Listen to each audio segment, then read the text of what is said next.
What's up, everybody? Ryan Thomas here, live on the Thomas Take Sports Podcast. Another episode of the show. Sunday, Wednesdays, and Thursdays, you can expect episodes of the podcast to drop. Some weeks I have guests. Some weeks I feel like I just have to take the 40 minutes, 30 minutes, 20 minutes, however long I decided to dive into a topic.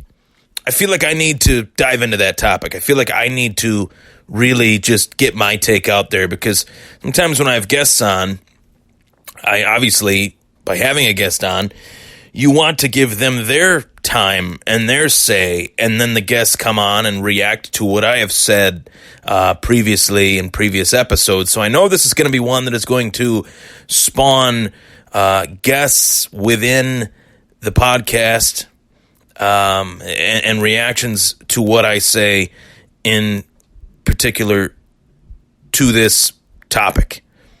So,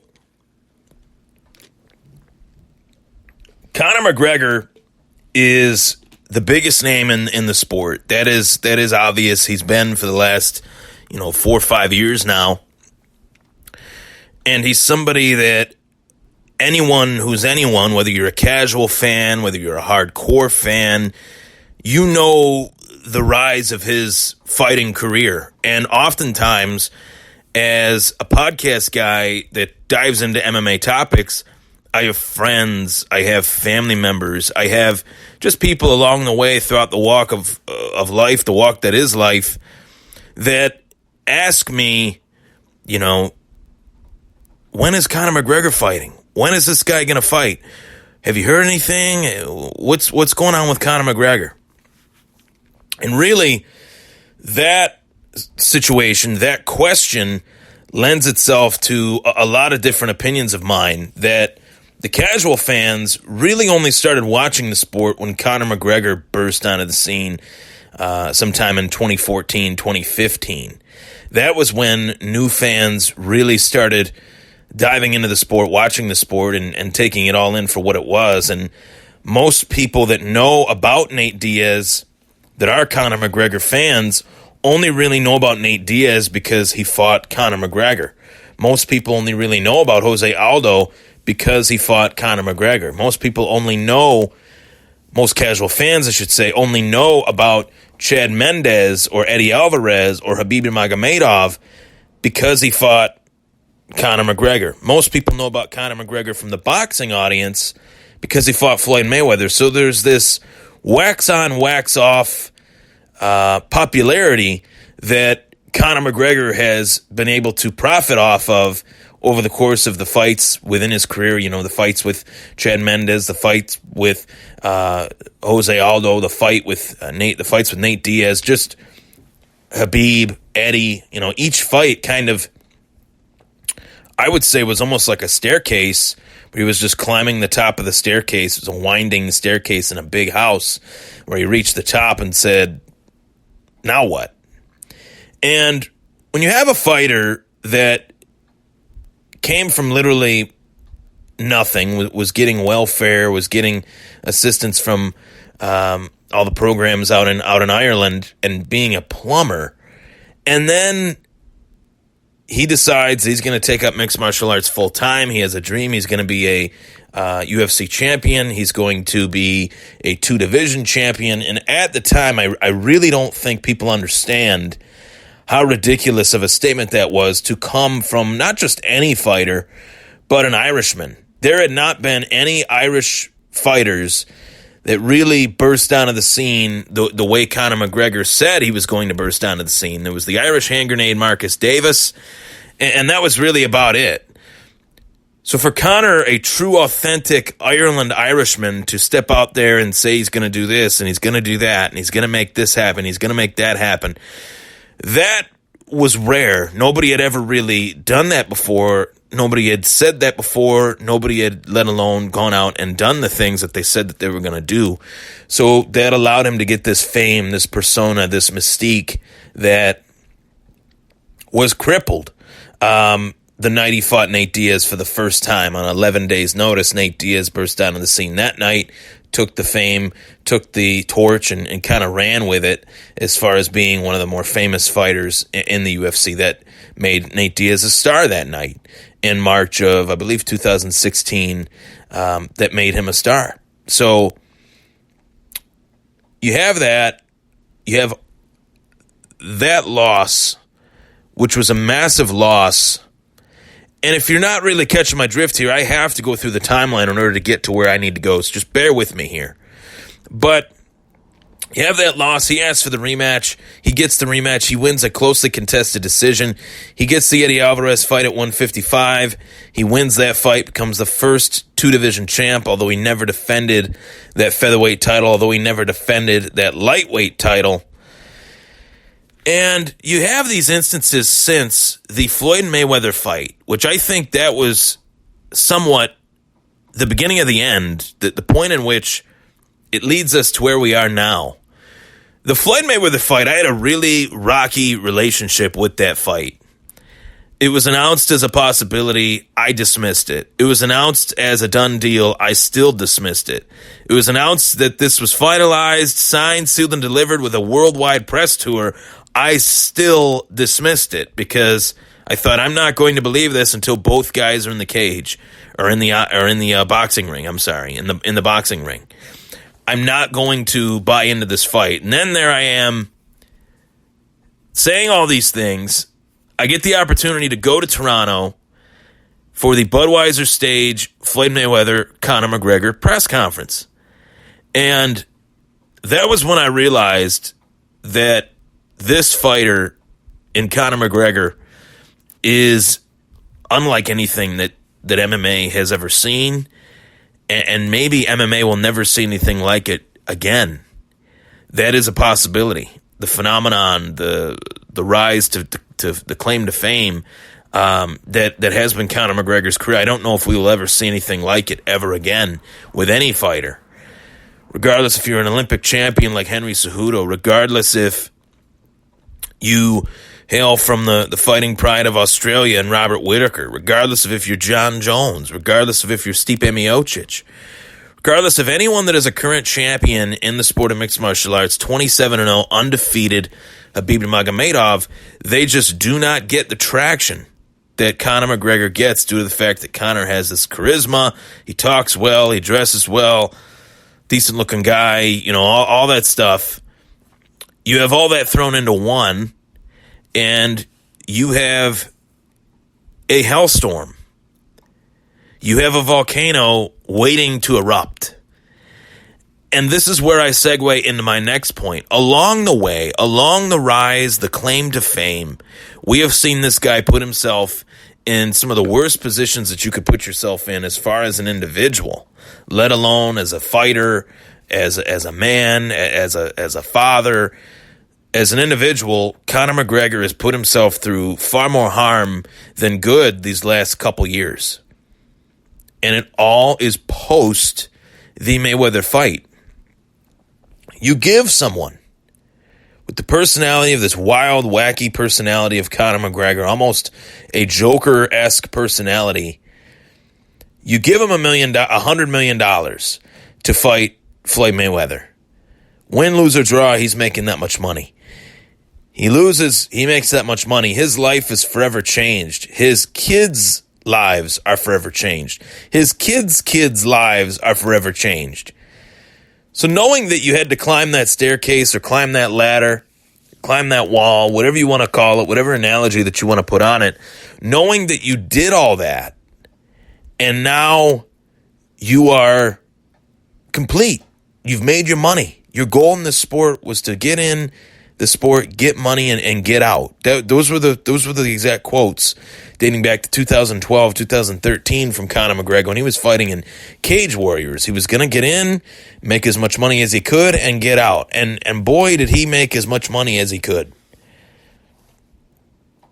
I look at Conor McGregor right now as a story that is not even a relevant story in the sport of MMA right now. Conor is not a relevant story in the sport of mixed martial arts. You have former rivals of his like Nate Diaz asking for other fights versus Jorge Masvidal. which I covered that in the last episode of the podcast. You have Justin Gaethje, who was a clear-cut matchup for him. Conor ranked number 3, Gaethje number 5. You thought that was a possibility. Nope, that fight doesn't happen. You thought that Conor McGregor versus Donald Cerrone was a possibility. Nope, that didn't happen.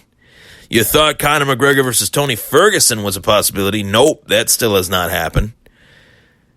You thought Khabib versus Conor was going to be a potential rematch later this year. Nope, that's not happening. So my question is, who is out there for Conor to fight? Really no one. There's no matchup that really makes sense, and the reason why there is no matchup that really makes sense for Conor right now is that the sport has moved on without him. Don't forget, he fought Floyd Mayweather. He made his $100 million, and then he took a year-long break. Don't forget, he fought Khabib Nurmagomedov after that year-long break and lost via submission, which is also not a good look. The two most purchased fights, 2 of the 3 most purchased fights in UFC history, the world saw Conor McGregor tap. And somehow, some way, this guy is still the biggest star in the sport. I kind of find myself understanding that, and I also kind of find myself not really understanding that. How could a fighter tap twice in 2 of the most purchased fights in UFC history, 2 of the 3 most purchased fights in UFC history, Conor taps, and he is still the biggest star in the sport? That means a lot of fighters are doing something wrong, and that means the UFC as well is doing something wrong promoting these athletes, because nobody got a bigger promotional push than Conor. The UFC was desperate for a star. Gone were the days of John Jones due to the stuff that he was doing. Gone were the days of Anderson Silva. He had lost the title. Gone were the days of George St. Pierre because he vacated the title. Not many people understand that the UFC as a whole has to find draws within each and every division. Not just one draw in one division, not just 2 draws in the entire sport, but a draw for each and every division. And when you have all those dominoes fall, and you find one unicorn in Conor, the UFC had to throw the promotional dollars that they did towards Conor and turn it into reality, make him the biggest star. And boy, did they ever do that. You have the situation in Brooklyn, okay? His opponent, future opponent, guy that he wanted to fight, Khabib Nurmagomedov, was in that bus. He freaks out due to the fact that Khabib Nurmagomedov had slapped his training partner, Artem Lobov. He shows up. He throws a dolly through a bus window. Glass shatters all over everyone, but not Khabib. Regardless of if he was throwing the dolly, at the window that Khabib was in, it's still wrong. The guy was a maniac that day. He loses millions for that. Pays out millions of dollars in damages to the Barclays Center, pays out everybody that was affected by it in a negative way, and it took a huge dent to his persona. Furthermore, the UFC uses this as a prop to promote the first Khabib fight. They then hold a press conference where there's no fans invited, just the press, and Khabib and Conor are sitting there. On one end of the table is Khabib, on the other end of the table is Conor, and Conor goes off about the bus attack, saying that if such and such, you'd be dead if I didn't go to court or whatever, you would have been dead that day. I would have killed you or whatever. And it's like, does that really do you any favors? Does that really get your fans to say, hey, you're this great, champ, you're this, you're that? I thought that was, the promotion leading up to that fight was disgusting. And for all the people that say that Conor McGregor is great for the UFC, maybe at one point he was. Maybe at one point Conor McGregor was great for the UFC, but not anymore. Not now. Maybe he can be in the future. Maybe if he gets his his wits about him and stops punching old guys in the ear at a bar, maybe he will get his wits about him and go back to being the old Conor McGregor. But the old Conor McGregor didn't have money. The old Conor McGregor didn't have mansions. The old Conor McGregor didn't have 5 Rolls Royces. The old Conor McGregor didn't have kids. And that is the theme of this. If you are a man that walks down that path and has children, and children are born with your namesake, you are doing them such a disservice by acting the way that you are. You are representing yourself terribly, your family terribly, and your very own blood, your children, terribly. Conor has not 1, but 2 kids. Conor McGregor Jr. and a daughter that they really don't show or talk about a lot. You know, maybe they want to just hide her from the public or whatever, but I don't even know his daughter's name off the top of my head. So there's that. And there's the fact that he's always been this proud Irishman. That is really what the marketing ploy of Conor McGregor was and still is. He's always been a proud Irishman. He always walked out, no shirt on, just his fight shorts with the slippers on, so he doesn't, jam his toes walking into the octagon or whatever, walking, from the ramp to the octagon. But he'd always be draped in that Ireland flag. And there's that moment, famous moment at the Toronto press conference where Floyd Mayweather tries to wear the flag, and Conor says, "You better take that flag off or I'll whoop your ass on the stage," or something like that, which got a huge roar from the crowd. But you want to talk about Conor McGregor in Ireland, what the people of Ireland think of Conor McGregor. They're not too keen on this guy. They do not like him. They think that he's representing Ireland poorly, to say the least, and I do not blame them for saying that. Of course he's representing Ireland horribly. He's punching old guys in the ear. He's throwing dollies through bus windows. He's smashing phones of fans. He's grabbing cameras when a fan tries to take a selfie. He grabs the guy's phone. I mean, this guy most definitely, I can confidently say, has a short-fused anger issue that is leading him down a path that is a tailspin. And if he does not change his direction, if he does not change what he is doing or what he should not be doing outside the octagon, his career is over. And my question is, you have frustrations. Let's just put ourselves in his shoes. You have a lot of frustrations going on about your career currently. You didn't get the immediate Khabib rematch. You got no fight out there because you've passed them up due to injury or whatever reason you passed them up.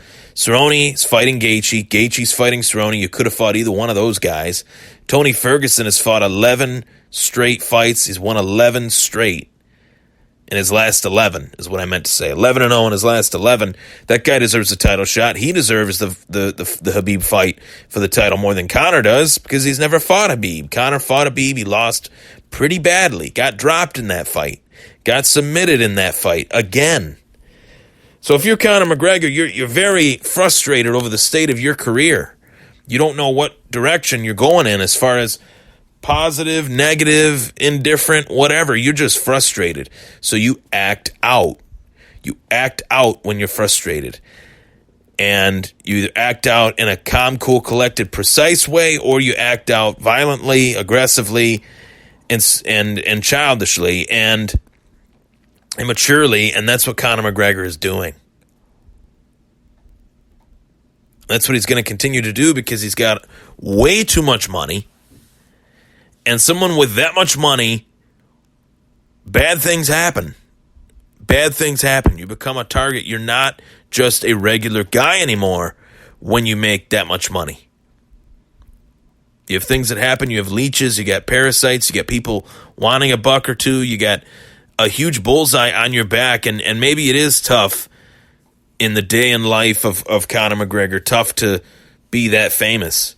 But you literally can't do the stuff that you're doing And I don't get how there is this legion of fans that defend this guy still. It's like they're obsessed with him being this almighty perfect guy. He doesn't have a belt anymore. He's just a name. He's just a fighter within the sport again. He's where he was prior to fighting Chad Mendes. It was 5 years ago. So his career has come full circle. He's kind of at a crossroads. He's either made too much money to want to fight again, or he will fight again, and we'll see what he's got.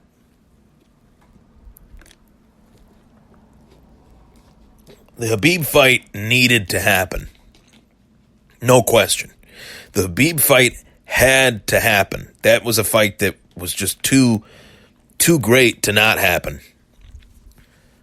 Too many years in the making for that fight to not happen. And it happens, and it was pretty much a whitewash. I did not have Conor winning a single round. I think you can make a case for the third round, being that Khabib kind of took it off. But outside of that, I mean, I didn't have Conor winning that fight at all, at any point. But to ask me what is next for Conor, to say, well, Ryan, what do you think is next for Conor? Where do you think he'll go from here? I honestly don't know. There is no fight for him right now. Maybe he'll fight Khabib if Khabib beats Dustin Poirier. Maybe he'll fight Dustin Poirier if Khabib beats Dustin Poirier. I would like to think that at 27-0, as dominant a fighter and as dominant a champion as Khabib Nurmagomedov has been, that if Khabib beats, or if Khabib even loses to Dustin Poirier by some stroke of just sheer amazement, he beats Khabib, Dustin beats Khabib, I'd like to think that Khabib would get a rematch, right? So that's even longer that Conor is waiting for that Khabib fight. I don't think Conor should be waiting for the Khabib rematch. I think he needs to get in there, get a fight, and win a fight. He has not won an MMA fight in quite a long time. So whether it's because of the Floyd fight or any of that, the fact is, I'm going to leave you with this on the Thomas Take Sports podcast today. You can follow me on Apple Podcasts. You can follow me on Spotify. You can follow me, trainwrecksports.com. The fact is, Conor McGregor is the most famous MMA fighter to ever walk into that octagon. And his claim to fame was what he did in a boxing ring.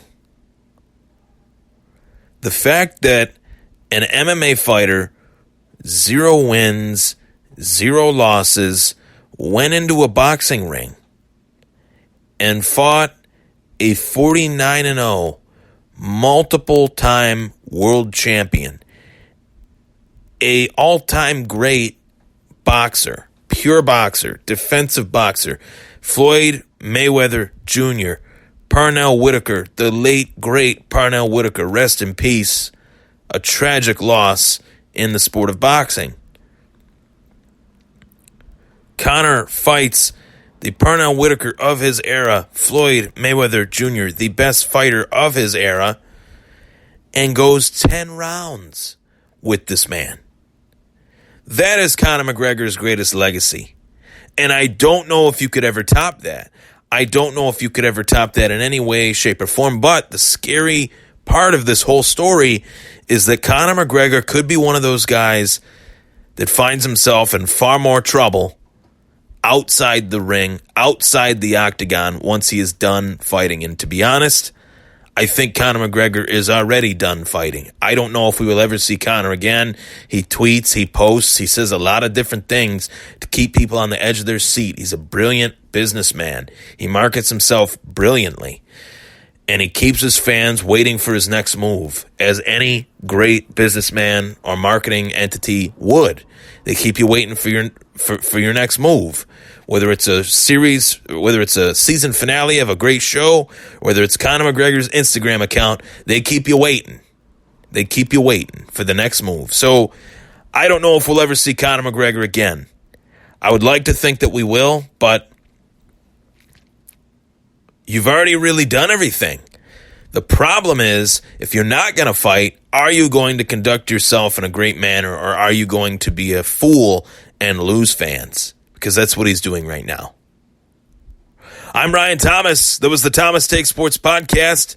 Thank you so much for tuning in. As I said earlier, you can like me on Facebook, the Thomas Take Sports Podcast. You can follow me on Twitter at Ryan Thomas Take, Instagram, Ryan Thomas Take, and obviously Spotify, obviously Apple Podcasts. I greatly appreciate the love and support from each and every one of you sports fans out there. Thank you so much for tuning in, and take care.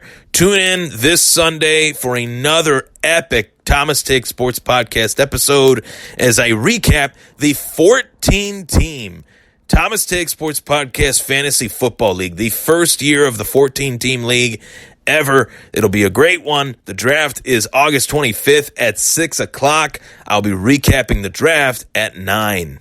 Tune in, Apple, Spotify, and TrainwreckSports.com. Take care.